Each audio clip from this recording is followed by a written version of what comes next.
ปู่เว้าไปเฮ็ดไปนั่นทำไปสวดไปนั่นมันเป็นบทบาทพระคาถาธรรมบ่ด้วยกิเลสบ่ได้ไปว่าให้ไผ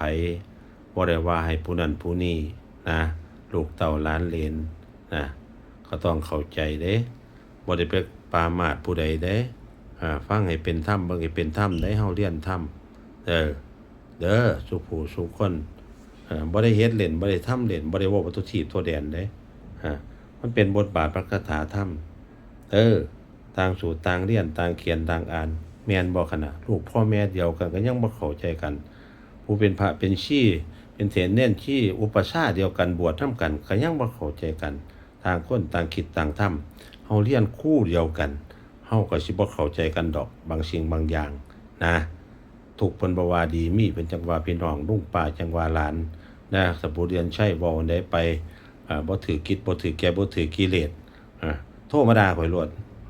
หรือมาส่อข้อยโลดข้อยสิเว้าสู่ฟังเด้อ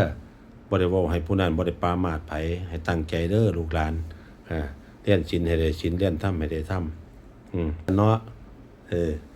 สิบ่เข้าใจนั่นนะก็เลยเว้าสู่ฟังเด้อบ่ได้เฮ็ดเล่นบ่ได้ปรามาสบ่ได้ว่าผู้ใดเด้เข้าใจบ่มันสิไปของมันเองเลยบ่ลองต้องแต่งไปเด้อเข้าใจกันเนาะส่ำนี้ล่ะสาธุหมานๆ